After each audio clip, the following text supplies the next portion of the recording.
Corona बहुत तेज़ी से फैल रहा है, जैसे कि देश में भी बाकी हिस्सों में काफ़ी तेज़ी से फैल रहा है। पिछले 24 घंटे में दिल्ली में लगभग 24,000 केसेस आए हैं। ये रिपोर्ट थोड़ी देर में अभी जारी होगी, जो डेली बुलेटिन जारी होता है। पिछले 24 घंटे में 24,000 केसेस आए हैं। उसके पिछले 24 घंटे में आए थे 19,500 केस। तो आप देख सकते हो कि एक ही दिन के अंदर केसेस 19,500 से बढ़ के 24,000 हो गए हैं। पॉजिटिविटी रेट 24% से ज़्यादा हो गया है। तो स्थिति काफ़ी गंभीर है, चिंताजनक है। अब दिल्ली के अंदर ऑक्सीजन की कमी होने लगी है, रेमडेसिविर की कमी होने लगी है। आज मैंने काफ़ी लंबी एक एक चीज़ के ऊपर मीटिंग ली थी सभी ऑफिसर्स के साथ। तो जो हमारे 3-4 दिन पहले हमारी असेसमेंट थी, चूँकि केसेस बहुत ज़्यादा तेज़ी से बढ़ रहे हैं, इस वजह से इन सारी चीज़ों की कमी भी, जो हमें लगता था कुछ दिन पहले तक की स्थिति ये चीज़ें उचित मात्रा में मौजूद हैं, आज ऑक्सीजन की, रेमडेसिविर की और टोसिलीजुमैब, इन तीनों की कमी नज़र आई। किसी भी हेल्थ इंफ्रास्ट्रक्चर की एक सीमाएं हैं। दिल्ली के अंदर भी सीमित बेड्स हैं, दिल्ली के अंदर भी सीमित आईसीयू के बेड्स हैं। जिस तेज़ी के साथ कोरोना बढ़ रहा है, जाहिर है कि एक सीमा के बाहर आके हर हेल्थ सिस्टम की एक सीमा होती है। तो बेड्स बहुत तेज़ी के साथ, जो ऑक्सीजन बेड्स हैं, जो आईसीयू बेड्स हैं, बहुत तेज़ी के साथ ख़त्म होते जा रहे हैं।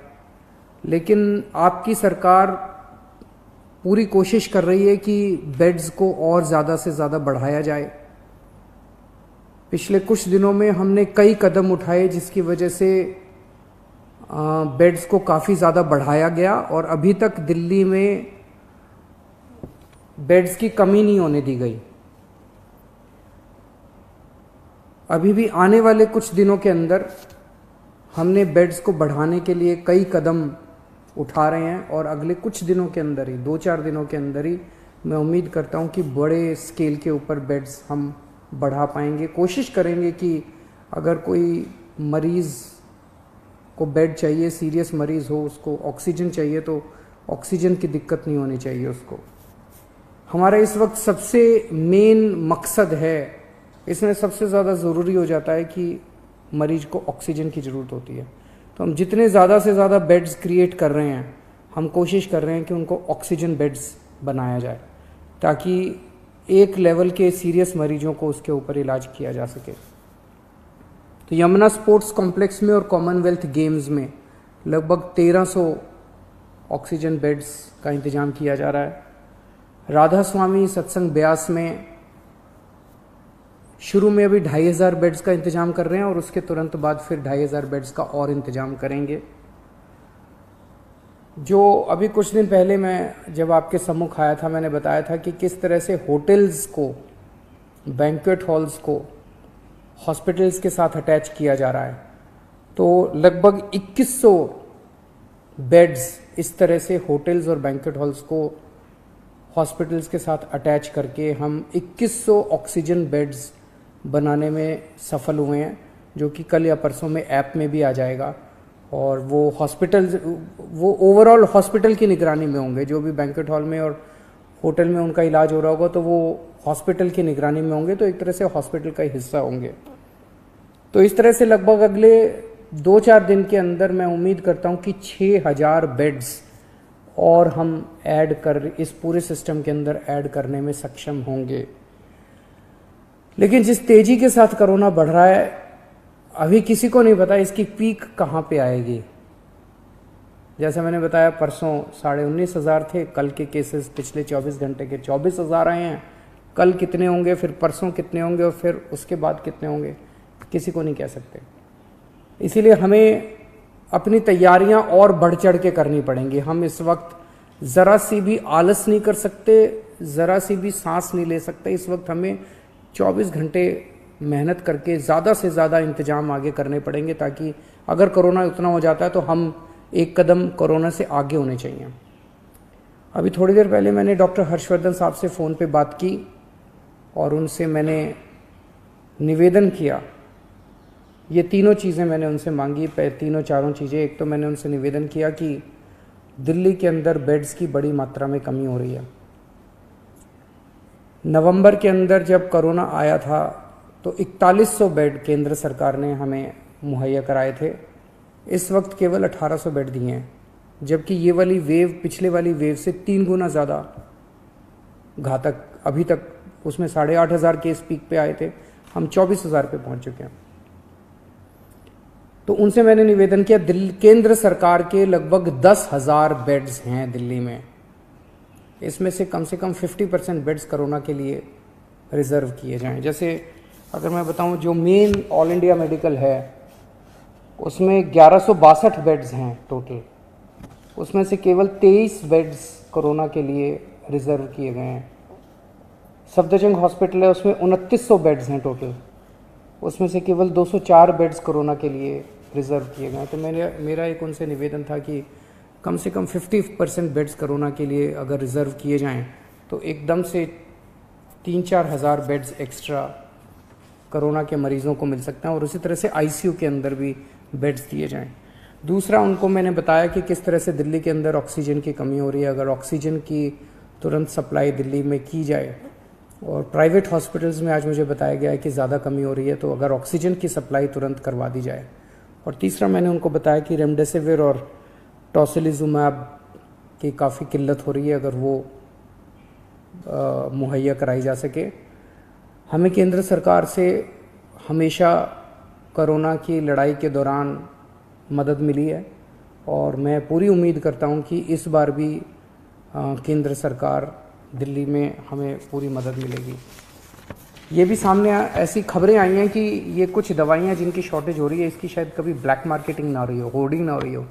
तो आज अफसरों की मीटिंग में सख्त निर्देश दिए गए हैं कि उनके ऊपर रेड मार के और सख्त से सख्त कार्रवाई की जाए अगर कोई भी इन दवाइयों की होर्डिंग या ब्लैक मार्केटिंग करते हुए पाया जाता है। तो एक शिकायत ये आ रही है, और ये सही भी है, कि टेस्ट्स में अचानक दिल्ली के अंदर, दिल्ली देश में अकेला शहर था जहाँ 24 घंटे में टेस्ट के रिजल्ट आया करते थे।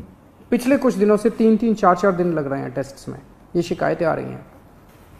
और उसका कारण ये है कि कुछ लैब्स ने अपनी कैपेसिटी से ज़्यादा सैंपल उठाने चालू कर दिए हैं। उनकी कैपेसिटी मान लीजिए 5,000 की है दिन की, वो 10,000 ले लेते हैं, 15,000 सैंपल डेली ले लेते हैं, और वो एक देने सैंपल का रिजल्ट देने में उनको 3-3, 4-4 दिन लग जाते हैं।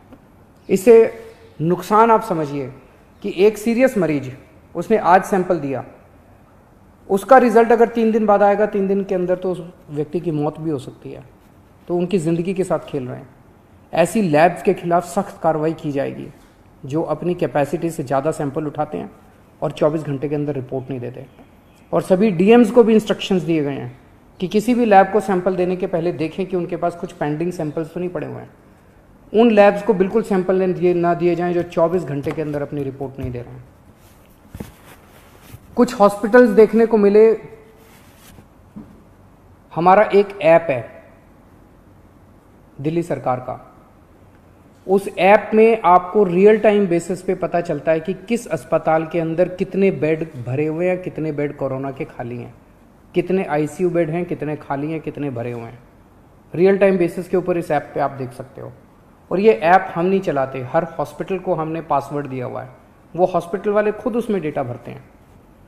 तो जिस हॉस्पिटल ने अपने ऐप में, हमारे दिल्ली सरकार के ऐप में भरा हुआ है कि अभी मेरे पास 40 बेड खाली हैं, और कोई वहाँ जाता है और बेड मांगता है और अस्पताल मना कर देता है, तो ये इसके खिलाफ अब सख्त कार्रवाई की जाएगी। इस तरह की शिकायतें आ रही हैं कि ऐप में दिखा रहे हैं कि बेड है, लेकिन अस्पताल बेड दे नहीं रहे, वहाँ जाते हैं तो कहते हैं बेड खाली नहीं है। ऐसे अस्पतालों के खिलाफ जो गलत जानकारी भर रहे हैं, जो फ़ोन पे ठीक जानकारी नहीं दे रहे हैं, और ऐप में होते हुए भी अगर वो मरीज को बेड नहीं देते हैं, ऐसे अस्पतालों के खिलाफ अब सख्त कार्रवाई की जाएगी। कोरोना से निपटने के लिए हमें मजबूरी में ये वीकेंड कर्फ्यू लगाना पड़ा। चारों तरफ से खबर आ रही है कि लोग इसका अच्छे से पालन कर रहे हैं। अगले कुछ दिनों तक हम स्थिति पे नज़र रखे हुए हैं। अगर स्थिति और गंभीर होती है और अगर हमें जो भी कदम इसको कंट्रोल करने के लिए, आपकी ज़िंदगी बचाने के लिए, आपकी सुरक्षा के लिए, आपके स्वास्थ्य के लिए जो भी कदम उठाने पड़ेंगे, हम कदम उठाएंगे। और मैं उम्मीद करता हूं कि आज तक जैसे आपने मेरा साथ दिया, हर कदम पे जो भी कदम हमने उठाया आपने साथ दिया, आप इसी तरह से हमारा साथ देते रहेंगे। नमस्कार।